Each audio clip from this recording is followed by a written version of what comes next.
موضوع ہمارا ہے اسلامی آرٹ، اور میں یہ چیز پوچھنا چاہوں گی، جب ہم دیکھتے ہیں تاریخ کی طرف پلٹ کر ہم دیکھتے ہیں تو ہم یہ دیکھتے ہیں کہ خاص عمارتیں ہوتی ہیں، یعنی اس میں کہتے ہیں نا کہ اسلامی آرٹ کا جو ہم ایک بولتے ہیں جھلک دکھائی دیتی ہے، ہم چاہے مسجدوں کی بات کرتے ہیں یا ایسی تاریخی عمارتوں کی، تو کیا اسلام میں یعنی اس وقت بھی آرٹ تھا، یعنی پرانے زمانے سے قدیم زمانے سے آرٹ چلتا ہوا آ رہا ہے؟ میں چاہوں گی اس آرٹ کی طرف آپ اشارہ کیجیے۔ علیکم السلام ورحمۃ اللہ وبرکاتہ۔ سب سے پہلے شکر گزار اور سپاسگزار ہیں خالق کائنات کے، پروردگار عالم نے ہمیں یہ بہترین فرصت اور موقع میسر کیا ہے، اور درود و سلام ہو محمد و آل محمد پر کہ جن کے طفیل ہم ان کی تعلیمات پر گفتگو کرنے کے لیے یہاں پر جمع ہے۔ میں آپ تمام حضرات و سامعین و ناظرین کو سلام عرض کرتا ہوں، اور چونکہ یہ ایام ایک بہترین ایام کے طور پر گزر رہے ہیں جس میں غدیر بھی ہے، مباہلہ بھی ہے، اور بہت سارے اس میں عناوین ہیں، تو سب کو ان پر مسرت ایام پر مبارکباد پیش کرتا ہوں۔ ہنر اسلام میں اس کی کیا اہمیت ہے، اس کی کیا وقعت ہے، سب سے پہلے تو ہم اس بات کی طرف بڑھیں گے، اور اچھا سوال بھی آپ نے ہمارے سامنے رکھا ہے، مگر میں چاہوں گا کہ تھوڑا یہ واضح ہو جائے کہ ہنر کہتے کسے ہیں، اور جب یہ ذہن میں واضح ہو جائے گا کہ ہنر کہتے کسے ہیں تو پھر ہمارے لیے آسان ہو جائے گا کہ ہم اس میدان پر آگے بڑھ سکیں۔ ہنر جو ہے وہ سب سے پہلے سنسکرت زبان جو ہے اس میں اس کو سونر کہا گیا ہے، سونر یہ سنسکرت زبان سے آیا ہے، اور پھر اوستائی زبان میں یہ ہونر بن گیا۔ سونر کسے کہتے ہیں؟ سو کہتے ہیں نیک کو، اور نر یا ناری مرد کو کہتے ہیں سنسکرت زبان میں،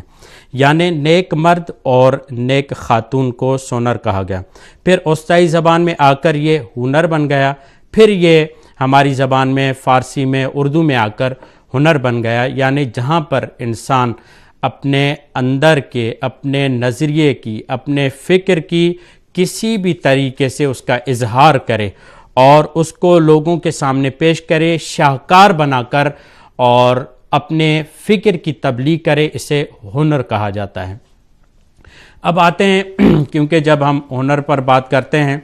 تو صرف ہمارے سامنے چند مثالیں ہوتی ہیں، مگر یہاں پر جو صاحبان ہنر ہیں انہوں نے ہنر کو 7 اقسام میں تقسیم کیا ہے، کہا ہے کہ 7 قسمیں ہیں جو ہنروں میں آتی ہیں، جس میں پہلے نمبر پر آپ نے خود معماری کا ذکر کیا ہے، اور معماری پہلے نمبر پر ایک ہنر ہے، دوسرے نمبر پر ہنر دستی ہے، جیسے کہ ہماری بہن تصویریں بھی دکھا رہی تھی کہ عکاسی ہے، اس میں مجسمہ سازی ہے، شیشہ گری ہے، نگینہ سازی ہے، یہ تمام۔ اس کے بعد یہ ہے کہ ہنر ترسیمی، اس میں نقاشی آتی ہے، عکاسی آتی ہے، فوٹوگرافی آتی ہے۔ چوتھے نمبر پہ ہے ادبیات، شعر ہے، خطابت ہے، نثر ہے، اور 5ویں نمبر پر ورزش یا حرکات نمائشی۔ آپ کو معلوم ہے کہ ورزش اس وقت پوری دنیا میں اولمپکس لیول پر جا چکی ہے، یہ بھی ایک بہت بڑا فن ہے۔ 6 نمبر پر ہنر نمائشی، یعنی کہ جس میں سینما، فلم وغیرہ آتی ہے، کیونکہ آپ نے پہلے نمبر پر ہم سے پوچھا ہے کہ تعمیر اور عمارت کی جو وضاحت ہے وہ کیسی ہونی چاہیے۔ یہاں پر ہم ضرور حوالہ دیں گے، شہید مرتضیٰ مطہری نے اپنی کتاب میں روس میں اس بات کی طرف توجہ دلائی ہے کہ ہمارا فرہنگ جو ایک اسلامی فرہنگ ہے، اور اس کے اپنے ایک تشخصات ہیں اور اپنے ایک معیار ہے، ایک اپنا امتیاز ہے، تو اس میں ہمیں چاہیے کہ اس انداز سے عمارات کو تعمیر کریں کہ وہ خود عمارتیں ہمیں گواہی دیں کہ یہ اسلامی عمارتیں ہیں۔ آپ بہتر جانتے ہیں کہ پروردگار عالم نے جب ان عمارتوں کی طرف توجہ دلائی اور ان عمارتوں کا تعارف کروایا تو سب سے پہلے پروردگار عالم نے کہا ان اول بیت وضع للناس للذی ببکۃ مبارکا وہدی للعالمین، کہ اللہ نے پہلا گھر جو انسانوں کے لیے تعمیر کیا، یعنی ایک شاہکار بنایا حضرت ابراہیم و اسماعیل کے ذریعے، وہ کعبہ تھا، اور اس کعبے کو عالمین کے لیے ہادی قرار دیا۔ یعنی اگر عمارت کے ذریعے انسان تبلیغ کرے اپنے نظریے کی، اپنے فکر کی، تو پروردگار عالم نے کہا کہ یہ ممکن ہے، جس طریقے سے کعبے کے ذریعے پوری دنیا کو ہدایت کی جا رہی ہے۔ اسی طریقے سے شہید مطہری فرماتے ہیں کہ نہ صرف عمارتیں بلکہ ہماری وضاحت، ہمارا آرٹ، ہمارے تمام جتنے بھی نوعیتیں ہیں وہ اس طریقے کی ہونی چاہیے کہ ہم آگے بڑھ سکیں اور اسلام کی نمائندگی کر سکیں اور اسلام کو پیش کر سکیں۔ آپ کو معلوم ہے کہ جب انقلاب اسلامی آیا تو بعض جوان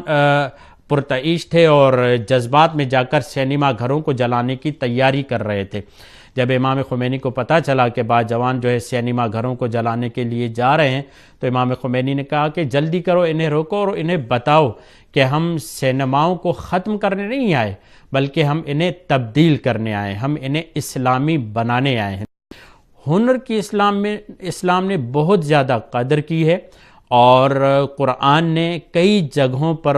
ہنر کی طرف توجہ دلائی ہے، انسانوں کو کہا ہے کہ آپ اس ہنر کی قدردانی کریں۔ جب ہم ان عمارتوں کی طرف بڑھتے ہیں تو آپ کو معلوم ہے کہ اہرام مصر حضرت ادریس علیہ السلام کے ذریعے، کیونکہ یہ ارحج المطالب میں امام علی علیہ السلام کے ذریعے یہ روایت ملتی ہے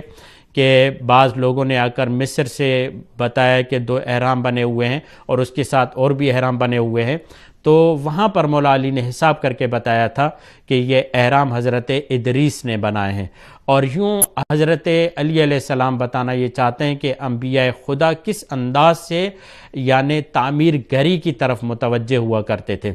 تو ہمیں بھی چاہیے کہ ہم اپنی عمارتوں کو، اپنے ہنر کو اور اپنے تمام ان چیزوں کو اسلامی بنائیں۔ جناب دلشاد مہدوی صاحب، آپ کی خدمت میں سلام عرض کرتی ہوں، اور آپ ہمیں یہ بتائیے کہ یہ جو آرٹ ہے، اسلامی آرٹ کا آج ماڈرن دنیا میں اس کی کیا جگہ ہے؟ تاریخ کے حوالے سے آپ نے کہا ہمیں اپنی آرٹ کو سنبھال کے رکھنا ہے، لیکن آج اس کی جگہ کیا ہے؟ پلیز ہمیں یہ بتائیے۔ علیکم السلام ورحمۃ اللہ وبرکاتہ۔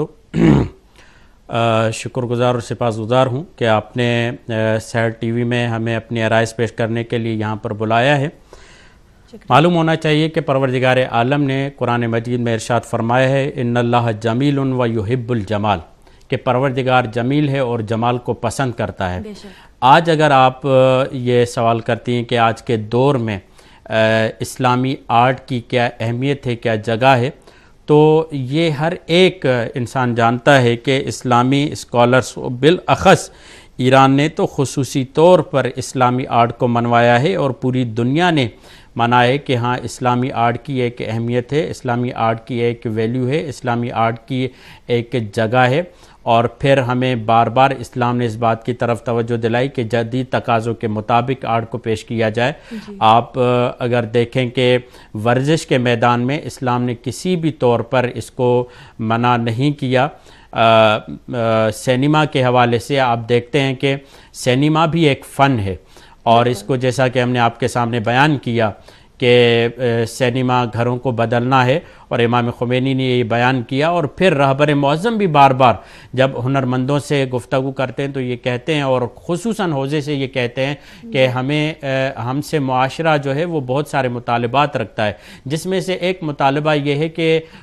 آپ حضرات جو ہنر کو کشف کرو اور ان کو ان کے لیے بیان کرو، نہ صرف بیان کرو بلکہ اس کو تشویق بھی دو۔ اگر آج کے دور میں ہنر کی اہمیت نہ ہوتی، یعنی اسلامی آرٹ کی اہمیت نہ ہوتی اور سینما گھروں میں اسلامی آرٹ صحیح طریقے سے نہ پہنچتا، تو حضرت یوسف کی جو مووی ہے، حضرت یوسف کی جو ڈاکومنٹری ہے وہ آپ کے سامنے موجود ہے۔ حضرت محمد مصطفیٰ صلی اللہ علیہ وآلہ وسلم کہ جو مجید مجیدی صاحب نے ابھی حضرت رسول خدا کے زندگی کے حوالے سے یہ فن کا مظاہرہ کیا ہے، دنیا حیران ہے، دنیا دنگ ہے کہ کیا اسلام اس طریقے سے زمانے کے ساتھ ہم آہنگ ہو کر بھی چل سکتا ہے؟ جی ہاں، اسلام دنیا کے ساتھ ہم آہنگ ہو کر چل سکتا ہے، بلکہ اسلام دعویٰ کرتا ہے کہ ہم دنیا والوں کی رہبری کرنے والے ہیں۔ جتنے بھی آرٹ ہیں ان آرٹوں کو آگے بڑھانے والے ہیں۔ خود روایتوں میں موجود ہے کہ 3 آرٹ تو خصوصی طور پر کہا گیا ہے، تیر اندازی ہے، گھوڑا سواری ہے اور تیراکی۔ اس کے لیے روایتوں میں خصوصی طور پر آیا ہے کہ آپ ان فنون کی طرف بڑھیں اور ان آرٹس کی طرف بڑھیں، کسی بھی طور پر اس سے کوئی بھی تہی دامن نہ ہو، یعنی ان چیزوں کو سیکھنے کی کوشش کریں۔ اور پھر میں یہاں پر اس بات کی طرف توجہ دلاؤں کہ اسلام کس ہنر کو پیچھے رکھتا ہے، یعنی کہتا ہے کہ کون سا ہنر ہے جس کو ہم قبول نہیں کریں گے۔ اسلام کیونکہ توحید کے معاملے میں انتہائی غیور دین ہے، وہ چاہتا ہے کہ عبد اور معبود کے درمیان کا رشتہ کمزور نہ ہو، اور جب بھی کوئی ایسا ہنر جو عبد اور معبود کے درمیان کمزوری پیدا کرنے کا سبب بنے گا، اسلام اس ہنر کی پذیرائی نہیں کرے گا، بلکہ اسلام ہر اس ہنر کی پذیرائی کرے گا جو شریعت کے دائرے میں ہے اور عبد اور معبود کے رشتے کو کمزور نہیں بنائے گا۔ یہ تمام چیزیں ہیں جو آج ہمارے سامنے موجود ہیں۔ آپ اس وقت دیکھ رہی ہیں کہ سنگ تراشی میں فیروزہ ایک اسلامی نمائندگی کے طور پر پوری دنیا میں جانچا جاتا ہے۔ حسینی فیروزہ یہاں کا مشہور فیروزہ ہے، ایران کا، پوری دنیا جانتی ہے۔ یہ ایک اسلامی تہذیب کے طور پر، ایک اسلامی فرہنگ کے طور پر پوری دنیا کے سامنے آرٹ باقاعدہ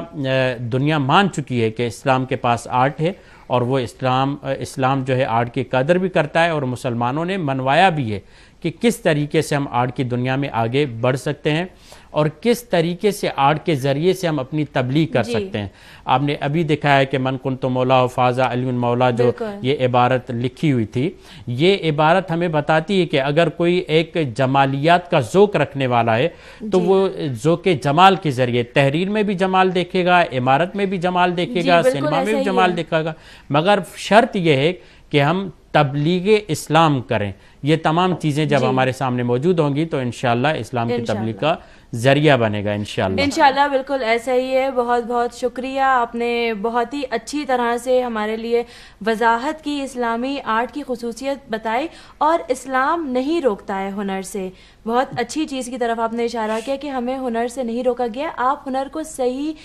طریقے سے استعمال کریے، صحیح شریعت اس میں لگائیے۔ تو کیا کہنا ہے، ایسا ہی ہے بالکل۔